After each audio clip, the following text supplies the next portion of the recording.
começar a ler aqui. Viu-se grande sinal no céu, a saber, uma mulher vestida do sol, com a lua debaixo dos pés e uma coroa de 12 estrelas na cabeça. Por enquanto, vamos nos deter aqui nos detalhes que aparecem da parte da revelação de Deus nesta mulher. A primeira señal é a própria mulher. A mulher, desde o começo, é figura da esposa. Ela é a esposa do varão. Quando Deus falou, não é bom que o homem esteja só, lhe farei uma ajuda idônea. Ele não somente estava pensando em Adão. Lembre-se que, como diz Romanos capítulo 5, Adão é figura de aquele que viria. Adão é figura de Cristo. Assim está em Romanos capítulo 5. Segundo aos Coríntios capítulo 12, também nos fala Paulo como Eva é figura da igreja. Portanto, Deus está mostrando o mistério de Cristo, Cristo e a igreja, desde o começo neste casal, Adão e Eva. A mulher, então, é figura do povo de Deus. No Antigo Testamento, Deus sempre falou a seu povo, Israel, como se ele fosse o marido e ela fosse a sua mulher. Você pode encontrar essas expressões de Deus ao longo dos profetas, em Jeremias, em Ezequiel e em outras passagens. Deus falando como se fosse um marido e o seu povo como se fosse uma mulher. Mas depois, esse relacionamento aparece dessa maneira no Novo Testamento entre Cristo e a igreja. Agora, no Novo Testamento, Cristo é o marido e a igreja é a esposa. João Batista falou, aquele que tem esposa é o esposo. Eu sou somente, disse ele, o amigo do esposo. Mas ele que tem esposa é o esposo. Agora a esposa é a igreja e o esposo é Cristo. No Antigo Testamento é Deus e Israel, no Novo Testamento é Cristo e a igreja, mas Cristo também é Deus, é o Filho de Deus, é a imagem de Deus, e a igreja é também o Israel espiritual de Deus. Então, temos continuidade na figura. E o Novo Testamento é o cumprimento e a continuidade do Antigo Testamento.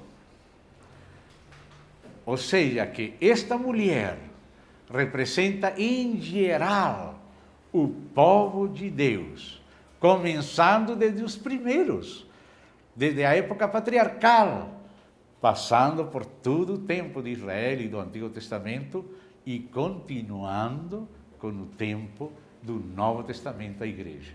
Esse é o povo de Deus, a mulher.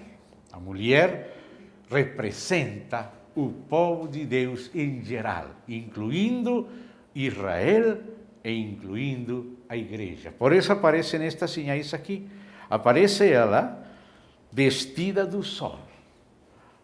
O sol é uma figura do Messias, ele é o sol da justiça. Ou seja, esta mulher está revestida de Cristo. Então é a igreja. Mas ao mesmo tempo ela está parada sobre a lua. Diz aí, com a lua debaixo dos pés. A lua não tem luz própria. Ela somente é o reflexo da luz do sol. A luz própria a tem o sol. E assim Cristo é que tem a luz própria. O Antigo Testamento era somente uma tipologia. Havia uma profecia e havia umas figuras, sombras, tipos, alegorias.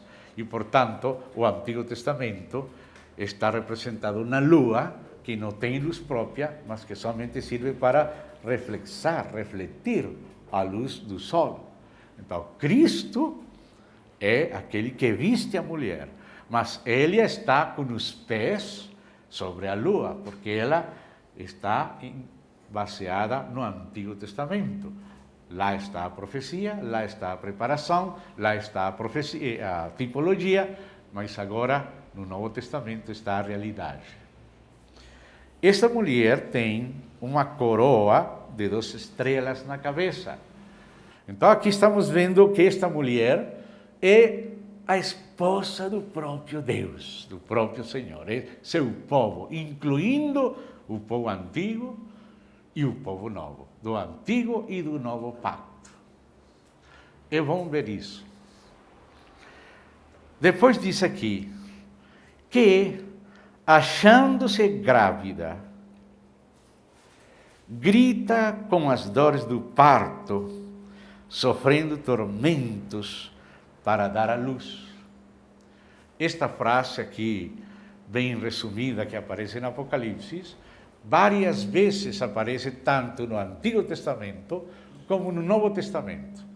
Várias vezes Deus se refere a Israel como estando para dar à luz, que a vezes estava por dar à luz e se detinha seu nascimento.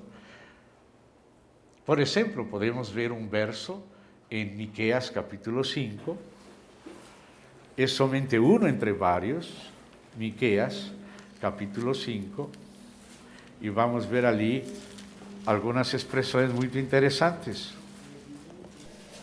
Vamos ler os versos 2 e 3. Esta é uma profecia messiânica e é uma profecia que ainda os judeus não têm podido enxergar bem, porque eles estão esperando somente uma vinda do Messias, ou não duas vindas do Messias, sino ou dois Messias, um de José, outro de Judá. Mas aqui aparece as duas vindas do Messias. Aqui aparece as duas vindas do Messias. Então, vamos ler aqui Miqueias, capítulo 5, versos 2 e 3. E tu, Belém Efrata, a cidade do Messias, pequena demais para figurar como grupo de milhares de Judá, de ti me sairá o que há de reinar em Israel. Davi também nasceu lá. É chamada a cidade de Davi. Davi, figura do Messias. O Messias viria de Davi, então viria também da cidade de Davi, que isso Deus, Belém.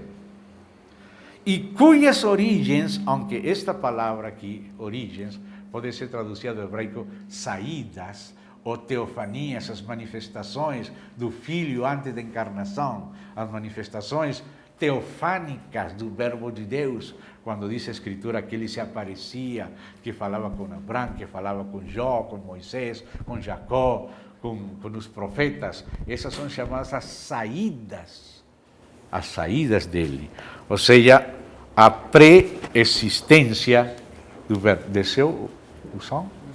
Tá bom? E cujas saídas, sua origem, diz aqui, são desde os tempos antigos, ainda que ele não tem origem, por isso saídas é uma tradução melhor. Desde os dias da eternidade, agora sim. Portanto, os entregará, diz aqui, outra tradução diz, os deixará, até o tempo em que a que está em dores tiver dado à luz. Os entregará ou os deixará, diz outra tradução. É porque ele veio, o Messias veio, mas ele foi embora de novo à destra do Pai, mas não para sempre. Vai voltar. Os entregará até, os deixará, diz outra tradução. Até. Estive comparando as diferentes traduções, vendo qual no hebraico era melhor. E é a palavra que fala aqui, os deixará. É a tradução mais exata. Os deixará até o tempo em que a que está em dores tiver dado à luz. Israel é considerado como uma nação que está em dores para dar à luz. E eles estiveram em dores esperando o Messias.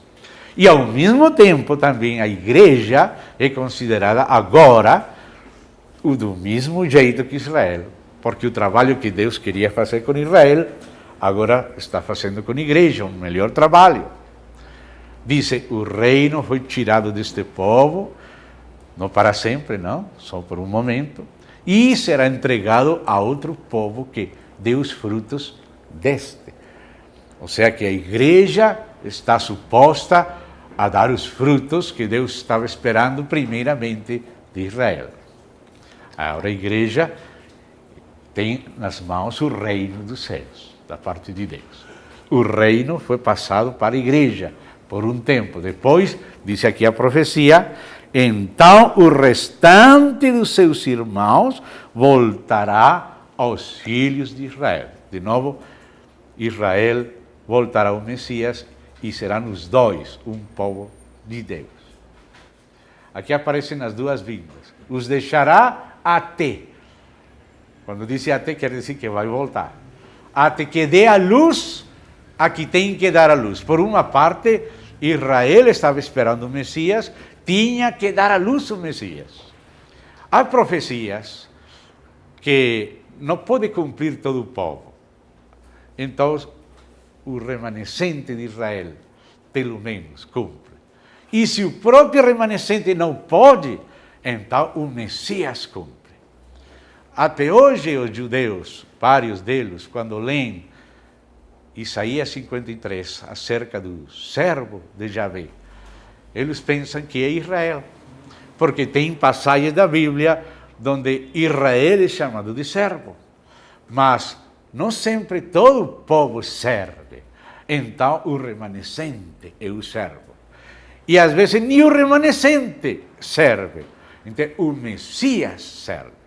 Então, em definitiva, o servo de Javé é o Messias. O Messias é que cumpre o serviço a Deus. Então Israel estava esperando a vinda do Messias como se fosse também uma mulher que está de parto. E depois a igreja, o Senhor Jesus falou lá, vou falar rápido por causa do tempo, lá em João capítulo 16, que eles vão sofrer, ou eles, a igreja, nós, mas falou para eles, os discípulos, mas se referindo a todos nós, os cristãos, os seus discípulos, de que nós sofreríamos, choraríamos enquanto o mundo estaria contente, pero que logo nossa tristeza se convertiria em gozo, pelo fato de ter trazido um menino no mundo. E ele está comparando a gestação e nascimento de um menino com a formação de Cristo na igreja. Ou seja, que assim como Israel estava em dores esperando o Messias na sua primeira vinda, agora a igreja está grávida da vida divina, da vida de Cristo, e Cristo está se formando na igreja. Então, disse o apóstolo Paulo, ele, como se fosse uma comadrona, disse que ele está também de dores de parto, até Cristo se formar na igreja. Ele escreve isso para os Gálatas. E aos Efésios ele disse, não, que nós temos que crescer na estatura do varão perfeito, à medida da estatura de Cristo. Cristo é o varão perfeito. Mas o Cristo, que é o varão perfeito, que primeiramente ele só cumpriu a profecia, ele é o filho que foi dado a Israel foi prometido um filho, que era Emanuel, Deus conosco, um menino nos é dado, um filho, esse varão perfeito é Cristo. Mas claro que, primeiramente, Cristo tem que viver a sua própria vida. Pai, por eles eu me santifico a mim mesmo, para que também eles sejam santificados. Ou seja, o que o Senhor viveu, o que o Senhor passou, pela morte, pela ressurreição, pela ascensão, agora tem que viver a igreja tem que receber a Cristo. morrer com Cristo, ressuscitar com Cristo, sentar-se com Cristo nos lugares celestiais, viver em Cristo e ser também arrebatada como Cristo foi ascendido. A virtude da ascensão de Cristo é a virtude do arrebatamento da igreja. Se Cristo não tivesse sido ascendido, a igreja não poderia ser arrebatada. Se Cristo não tivesse ressuscitado, nós não poderíamos ser nem regenerados. Se Cristo não tivesse sido morto, nós não poderíamos ser nem perdonados, nem liberados, nem reconciliados. Então, o cumprimento primário do filho da mulher é o próprio Cristo. Porque você não pode separar totalmente Apocalipse 12 de Gênesis 3. Aquele menino da mulher de Gênesis 3, que esmagou a cabeça da serpente, não é outro que Cristo. Cristo é aquele descendente da mulher, porque normalmente a mulher não tem semente, quem tem semente é o homem, mas no caso de Cristo, ele nasceu da Virgem Maria, uma virgem concebirá e dará à luz um menino, e seu nome será Deus conosco, Emmanuel. Então, o menino, o descendente da mulher, que esmagou a cabeça da serpente, que ressuscitou, foi arrebatado em ascensão, se sentou à destra do Pai para reinar para sempre, é Cristo. Cristo é o cumprimento básico desta profecia em Gênesis e, pelo tanto, também em Apocalipse. Só que o propósito de Deus é que este Cristo, agora na era da igreja, virou corporativo.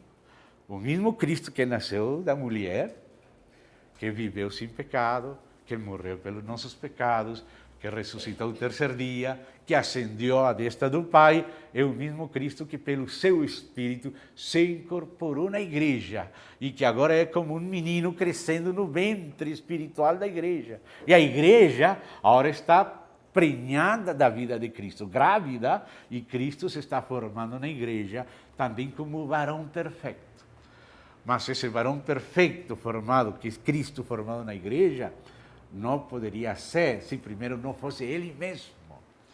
Então, temos que começar interpretando primeiro ele mesmo, como um menino da mulher, para depois interpretar aquele menino formado na igreja.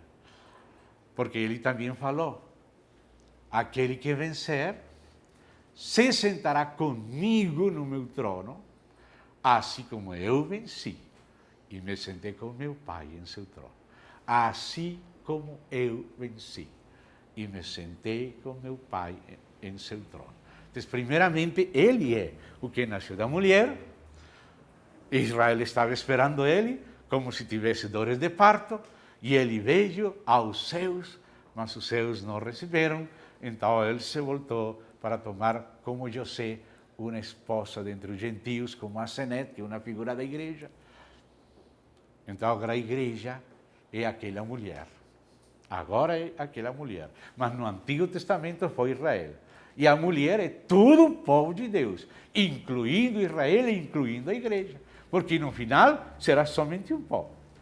No final, como limos lá em Zacarias, em Miqueias, se juntarão os seus irmãos, os irmãos do Messias, se juntarão com os filhos de Israel, porque Israel receberá o mesmo Messias e será inserido de novo no bom olivo. Então, voltemos agora de novo para Apocalipse 12, desde Miqueias.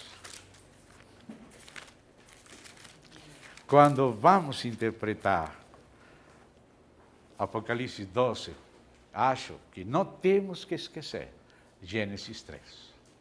Você não precisa dizer que não é Cristo para que seja um remanescente, porque não pode haver remanescente sem Cristo. Cristo é a realidade que faz dar vida a esse remanescente. Cristo é o primeiro cumprimento. Então diz aqui, achando-se grávida, grita com as dores do parto, sofrendo tormentos para dar à luz. Tanto Israel como agora a igreja está também sofrendo dores de parto. Você vê a história da igreja, tem sido sofrimentos. Às vezes um pouco de revelação em alguns irmãos produz divisões na igreja, perseguições, guerras de religião. Um pouquinho de coisa que o justo pela fé viverá significou guerra de religião na Europa. E também quantas confusões, perguntas, sofrimentos, até ir Cristo sendo a resposta a todas as perguntas. Cristo é a resposta de Deus. Cristo se formando na igreja, mas primeiramente o Messias mesmo. Antes dele se formar na igreja, ele teve que crescer em estatura, em graça, em sabedoria, ser aperfeiçoado para vir a ser autor de eterna salvação. Então não temos que interpretar de uma maneira única, sino incluir as duas partes aqui. Viu-se também outro sinal no céu, porque o Senhor nos mostra com figuras a história completa. Gênesis é a história e aqui está contando a história. A mesma história que se vê em Gênesis 3:15, desde o princípio para o futuro, aqui em Apocalipse, que no final se resume desde o princípio e com sua conclusão. Porque Apocalipse é a conclusão. Então, qual é a outra sinal no céu? E eis um dragão, grande, vermelho, com 7 cabeças, 10 chifres, e nas cabeças 7 diademas. Ou seja, aquela serpente que estava destinada à inimizade com a mulher e o descendente da mulher, que é Cristo, que virou o corpo de Cristo ao se incorporar em nós, mas ele é Jesus, a cabeça e nosso corpo. Agora esta serpente se desenrolou, tem 7 cabeças. Estas cabeças do dragão se correspondem com as cabeças da besta. As cabeças da besta são 7 e as cabeças do dragão são 7. Quando você olha quais eram as cabeças do dragão, você pode perceber, mais adiante explica, que são aqueles montes, aqueles reis.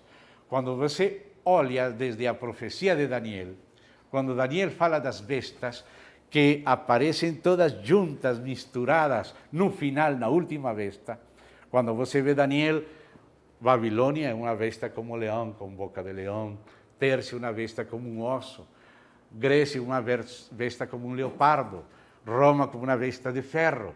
Mas quando você vê a besta final, tem corpo de leopardo, boca de leão, pés de osso, tem aqueles chifres, ou seja, é uma síntese da civilização. A civilização globalista do tempo do fim, governada pelo anticristo, será uma síntese de toda a natureza bestial da chamada civilização humana. Todas as influências das anteriores civilizações se vão juntando num sincretismo globalista na última besta. Então, por isso é que quando Daniel vê as bestas, ele está desde o tempo de Babilônia e depois desde o tempo de Pérsia. E ele começa a ver desde ele para adiante. Ele vê Babilônia, vê depois Média e Pérsia, então vê Grécia, então vê Roma. Ele vê 4 bestas. Mas a besta de Roma sai chifres. E aquele de chifres, entre eles sai um chifre blasfemo, que é o anticristo, o bestia final, o governante mundial final. Ele vê desde o tempo de Babilônia para lá, então ele só vê 4. Mas João não. João está no tempo de Roma. E ele vê 5 para trás, um que é no tempo dele, outro que é o 7º e um 8º que sairá dentre os 7. Mas é a mesma coisa que viu Daniel, somente desde uma perspectiva diferente. Daniel está vendo de Babilônia para frente, ele não está olhando para trás. Em cambio, João está no tempo de Roma e ele sim está olhando para trás. 5 foram. Quais foram os impérios antigos? Egito, Assíria, Babilônia, Medo-Pérsia, Grécia. O sexto era Roma, quando estava João.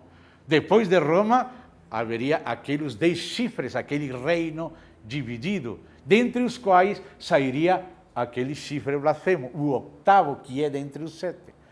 Então, a visão que tem Daniel e a visão que tem João coincidem, somente que você tem que se colocar desde onde está olhando Daniel, desde onde e para onde está olhando João. E essas bestas que são políticas, que são civilizações humanas, são inspiradas por espíritos que são as cabeças do dragão, que se correspondem com as cabeças da besta. Por exemplo, em Daniel 10, aparece um príncipe de Pérsia. Quando foi derrubado o príncipe espiritual de Pérsia, então o império persa foi derrubado. Quando veio o príncipe